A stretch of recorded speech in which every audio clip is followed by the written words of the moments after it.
Good afternoon and welcome to Lunchtime Shares, where we add value to people's lives, happening every Thursday at 12 on ebuzzradio.com. You can catch the Lunchtime Series on all major podcast channels. And in today's marketing and leadership segment, joining us as per usual, marketing communications expert and co-host Craig Page-Lee. How are you doing, Craig? Yeah, Kevin, great. Well, thanks. Good to be chatting again. And just to note that it is our 75th show recording today. So, yeah, thanks again for opportunity of being part of this Lunchtime Marketing and Leadership series. And just to 25 more shows to go before we hit that 100 mark. I tell you, when I saw that this morning, I was like, "Wow, that's pretty incredible." I'm like, for especially for someone else to stick it out with me. I mean, I'm crazy enough to do this crazy stuff on my own, but like for someone to be there and to help collate the information and come up with really good content. Congratulations to you and thank you for everything you've brought to these conversations, because it's without you it would be dreary and boring, I'm telling you. Thanks. It was quite amazing to sort of cast my mind back over 75 different topics. Yes, we've been able to create some nice themes coming out of it, and today is actually going right back into that kind of style, picking up a theme from last week's conversation. But yeah, sure, we've covered broad and wide, and it's been really wonderful for me diving into some of the leadership aspects as well, because that's your forte. Marketing, branding, comms is mine, but really picking up on the leadership stuff and gaining a nice repertoire of understanding on that particular topic on my side. So yeah, thanks to you. Yeah, so Craig, I mean, on that note, last week we had a really good conversation around the global consumer types, which was quite a revelation to me. Can you give us a quick overview of that last week's conversation so the listeners can hear what we were chatting about? Yeah, thanks, Kevin. Absolutely. So we referenced a report titled "Understanding the Path to Purchase 2022 Global Consumer Types," which is actually authored by Lisa Holmes, who's head of practice consumer insights at the great research house Euromonitor International. And what we learned from Euromonitor International is that they go beyond the standard demographic approach to create distinct personality-driven consumer types. And they use their data from their Voice of Consumer Lifestyle survey to develop these profiles. So the key takeaway for the listeners there, for Kevin, goes on to provide a clear breakdown on why brands and marketers actually need to segment by consumer type. And these are noted as follows. So firstly, consumer segmentation drives innovation pipeline to meet emerging demands. Consumer segmentation helps customize buying journeys and increase conversions. Consumer segmentation helps marketers understand which motivations influence certain purchases. Consumer segmentation helps marketers to competitively price and position their various product portfolios, falling into the 4 Ps. And consumer segmentation helps marketers tailor their promotions and customer experience. Consumer segmentation strengthens relationships with loyal customers and actually helps marketers reach new audiences. And finally, consumer segmentation guides marketing investment and initiatives. So we look specifically at consumer segment types in that particular session last week, but really understanding the importance and power of segmentation. And then whilst we're on that, I think one of the things that you mentioned to me was we were talking about one of the areas where we're seeing that influencers were not necessarily driving affinity with the various segments that we are chatting about, Kevin. And I mentioned the fact that, I thought that TikTok was really starting to lean in and actually become the prevalent brand or platform that is still driving a lot of influencer following. And interestingly, literally an hour after our show, there was a really great article that landed in my inbox from Forbes.com that actually emphasized and supported that point, that TikTok really is still the brand, or at least the platform that's helping brands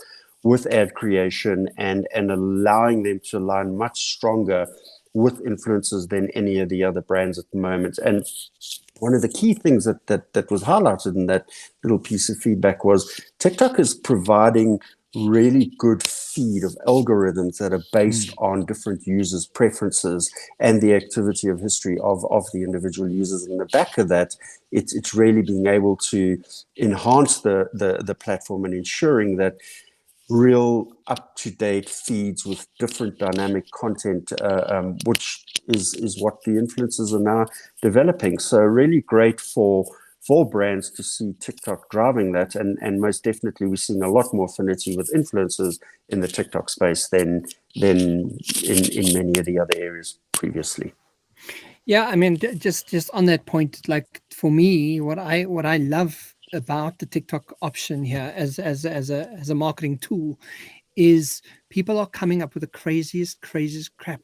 Like they just put like this crazy stuff on TikTok, right? And yet they get followers through it, right? And depending on what it is you're liking and what it is you're sharing and sort of paying attention to, that also sort of influences your algorithm for your for you page. It's called your for you page, apparently. My daughter will correct me, but but what I'm recognizing is or realizing is that I think that's what the requirement is at the moment is to is part of it is how are you showcasing your brand differently?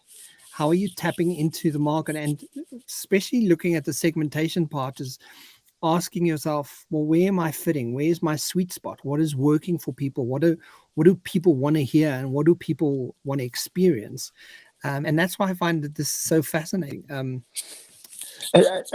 I love it because what do people want to hear, and what do they want as an experience? The one thing that TikTok has really got right through these algorithms is it's understood what those content types are, and they're absolutely masters at ensuring that you are fed new, fresh content, and every single piece of posting on TikTok is an equal opportunity to go viral, regardless of how popular that content creator is. It's the relevance, and it talks into that. What do they want, and what are they looking for? So yeah, far exceeding anything that's happened out there. So understanding segmentation is even more important when knowing where to look deep into those channels where TikTok has got this rich, amazing content, and the influencers are really finding a good home again. Yeah, absolutely.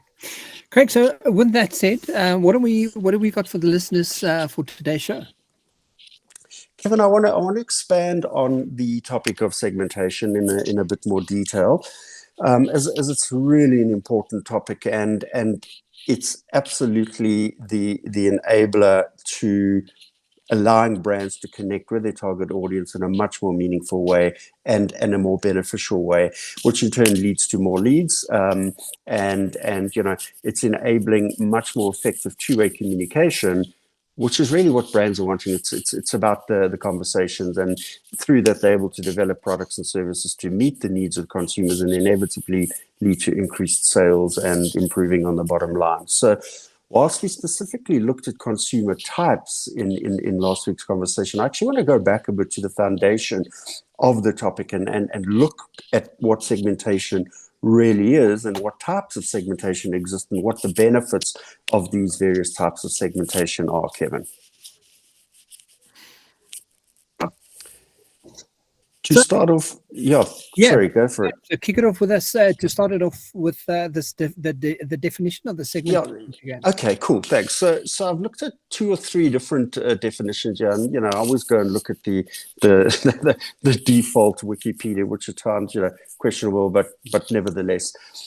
Wikipedia notes that market segmentation is the process of driving a broad consumer or business market, normally consisting of existing and potential customers, into subgroups of consumers based on some type of shared characteristic. And that's an important aspect there, shared characteristic. According to questionpro.com, marketing segmentation is the process that consists of sectioning the target market into smaller groups that share similar characteristics, same term coming through there, such as age, income, personality traits, behavior, interests, needs, or location. And these segments can be used to optimize marketing and advertising sales effectiveness. And then lastly, segmentation is important as it allows brands to create strategies for different consumers depending on how they perceive the overall value of certain products and services. And as I mentioned, Kevin, earlier, it enables brands to present a more personalized message to their target audience with the certainty that these messages will actually be received. Craig, so listening to how you put it there, does that mean I have to be an expert? I mean, it's not part of my question line of questions here, but because it kind of goes like, don't I then need an expert like you to get involved to kind of go, okay, help me segment this? Because like from my perspective, I'm going, this might seem overwhelming for a small brand or a medium enterprise. Kevin, I think it probably does seem overwhelming for a small brand or medium enterprise, and if you're not in the regular process and habit of ensuring that you've got forms on your various touch points to collect data to understand the interest that the audience has relative to your suite of products and services, you're going to need a lot of input and effort there. But if you've set up, marketing automation is an expensive process, and really that's where the big brands are living. But email, newsletter, database segmentation is a really easy way to get an entry point into understanding a clear definition of your audience. Yes, it takes time and effort, and yes, the big brands are leveraging the services of the Kantars, the Nielsen's, the Euro Internationals to bring the big thinking, deep dive data segmentation process to the big brands. But you definitely don't need to go to that level of expense as a small to medium enterprise. You just need to put some mechanics in place to start on a manual basis and really work the system. It's effort in equals opportunity out. So plug somebody in to help you. That would be great. So, I mean, the word segmentation, where does this term originate from? Yeah, Kevin, it's a good question because I've known it for as long as I've been in this world of branding and communications, but I didn't really actually know where it originated. And it was first coined, or at least the term, the collective of market segmentation, was first coined by Wendell R. Smith in his, take note, 1956 publication, Product Differentiation and Market Segmentation as Alternate Marketing Strategies. And the blog post by Jack Verag titled Growth, firstly, Jack is the Growth Marketing Manager at Nutshell. And he informs us that Wendell R. Smith wrote that modern marketing appeals to selective rather than primary buying motives. And this means that consumers are comparing product against one another rather than simply purchasing a product to service and meet that immediate need. And this realization was then the inception of the modern marketing segmentation understanding that we practice today. But we also learned that before 1956, there wasn't huge market variety, obviously. And that general stores really tended to carry only one or two brands in particular product categories. But at the time of the publication, more and more emerging brands were offering similar products and thus needed to be able to differentiate themselves with branding and by targeting two different markets, Kevin. So, I mean, can you provide us some insight on the different types of segmentation then? Yeah, absolutely. So referencing that particular blog post titled Market Segmentation, What is Types and Examples, as found on questionpro.com, I'm going to use that to answer your question, Kevin. And just to set some context, questionpro.com is a USA-based business that believes that research can be interactive, fun, and game-changing. And gamification of research is an important component in the industry, and these guys seem to actually have mastered it. And they believe that they've been working to improve innovating their technology with one goal in mind, and that is to help clients and brands collect meaningful data to make better decisions. And, that goes back to the question that you make, at least, do you need to invest in some kind of proprietary technology or services to enable yourself to be more effective in your segmenting? Very much so. What we learned from the blog post is that and firstly, let me just validate, there are multiple theories and beliefs on how many layers of segmentation and types of segmentation. But referencing this blog post in particular, there are 4 types of market segmentation, namely geographic segmentation, demographic segmentation, psychographic segmentation, and behavioral segmentation. And the whole study of segmentation sits around the principles of those four definitions, whilst others may add on different layers. And what's important to understand here is that there are various layers within each of those four classifications of segmentation. So if you allow me, I'll just touch on each of the four with one or 2 points to at least get to understand the cascading layers in that environment, Kevin. So what we learn from geographical segmentation is that it consists of creating different groups of customers based on their geographic locations and boundaries. And it's the needs and interests of potential customers that vary according to their geographic location, their climate, their region. And obviously, understanding this allows marketers to determine where to sell a particular product, where to advertise a particular brand, and actually where to expand their business to meet that audience. Geographic market segmentation takes into account the prospect's location, and it helps determine marketing strategies. It's around countries, nations, states, regions, cities, and even right down to localized neighborhoods, Kevin. What we learn from demographic segmentation is that it consists of dividing the market through the different variables such as age, gender, nationality, education level, family size, occupation, income. And you know, you and I have spoken about the demographic segmentation quite a bit in our various conversations. And it's one of the most widely used forms of marketing segmentation, since it's based on knowing how customers use your products and services and how much they're actually willing to pay for them. Yeah. The third segmentation is psychographic segmentation. And this is one of the segmentation profiles that really appeals to me. And I'd like us to pick up on this in a lot more detail in a future session as well.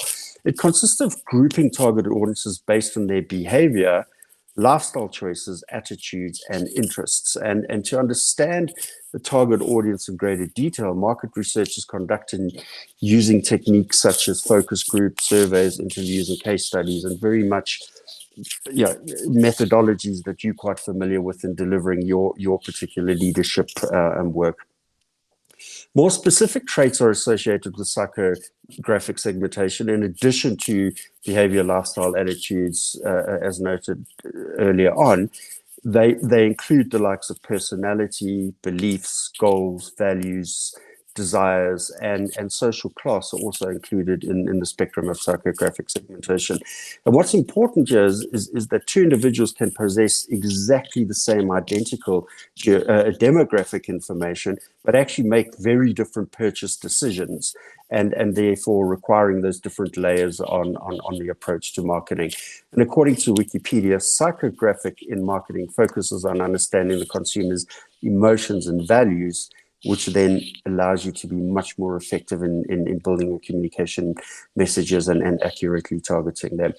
And then lastly, behavioral segmentation focuses on specific reactions like consumer behaviors, patterns in the way customers go through their decision-making repertoire and purchasing processes. An example of behavioral segmentation would be the attitudes that public have towards a particular brand, the way they use it, and the awareness they actually have of that brand, Kevin.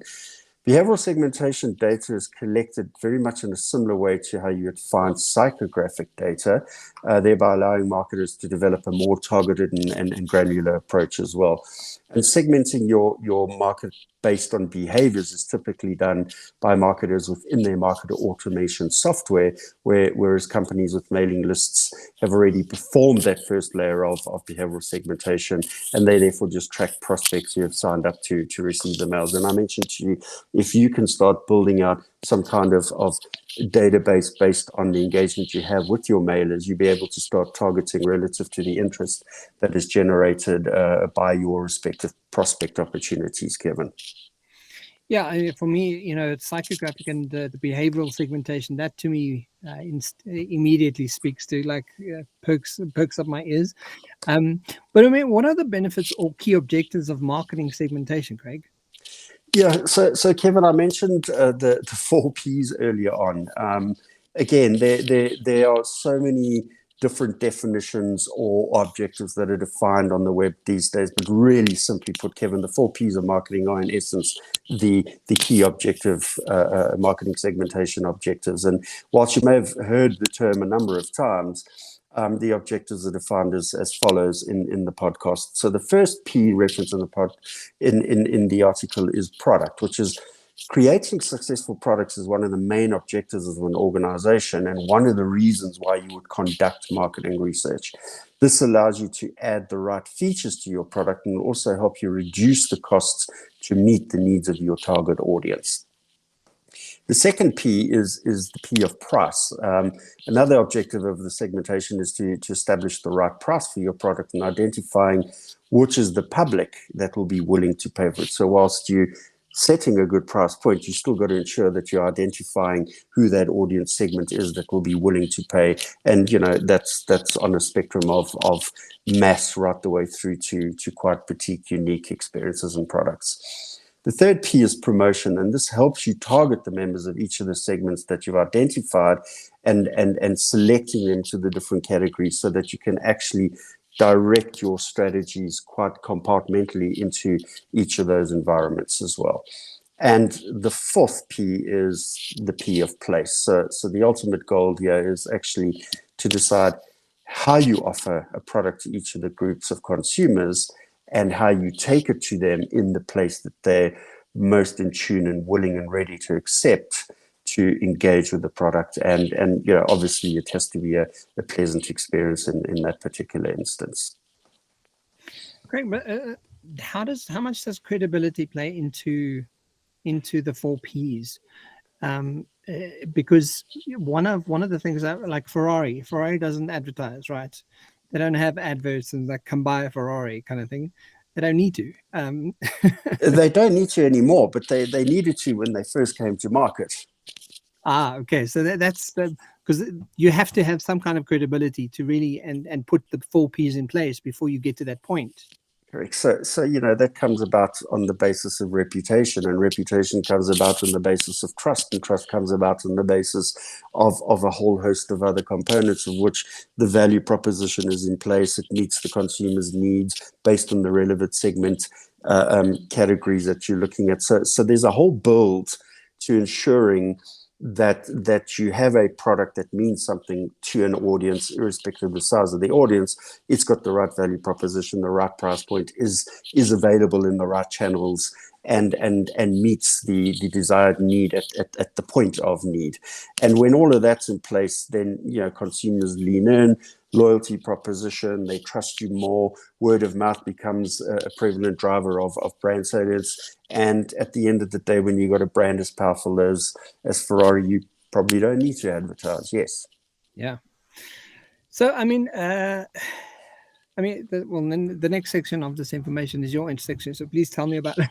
Yeah, Kevin. So what I really found important is it's not just about understanding the objectives and knowing what a marketing segmentation strategy is, but it's really about understanding how to apply it. And the blog post provides 5 really easy steps that enable marketers to develop their marketing strategies and being effective in applying it. And these are as follows. So step 1, define your market. And it's at this point of the segmentation that you should actually focus on discovering how big that market is, where your brand fits in, and if your products have the capacity to solve what it promises and what the market needs, Kevin. So point 2 then, or step 2 then, is segment your market. And that consists of choosing which of the types of market segment actually best suit your brand. Step 3 is to understand your market. Ask customers the right questions depending on the types that you choose. Learn from them. You must know your target audience in detail, and you can achieve this through a whole host of surveys and online questionnaires. Step 4 is about building that customer segment. So after you've collected the information and responses, you need to perform some proper data analytics to understand where the opportunities are, and then build up the dynamic segments that have greater affinity to your brand. And then finally, step 5 there is test your strategy. And the beauty about marketing and this industry is that's an iterative process. Make sure you've got correctly interpreted the data, and that you're testing with your target audience in a continuum. And that'll help you revisit your market segmentation strategies, and you may see some movement between consumers from one segment to another. But just keep doing the segmentation profiling, reiterate the process, and make the necessary incremental changes, and you'll find that you're honing in on key audiences. You'll be able to dial that RO up more effectively.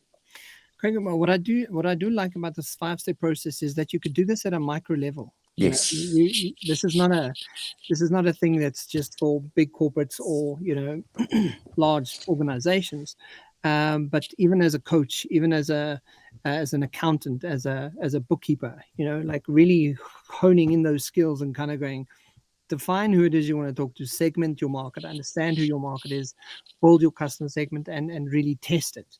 And from just playing around with Google, I mean, that's something I could do, right? Very much so.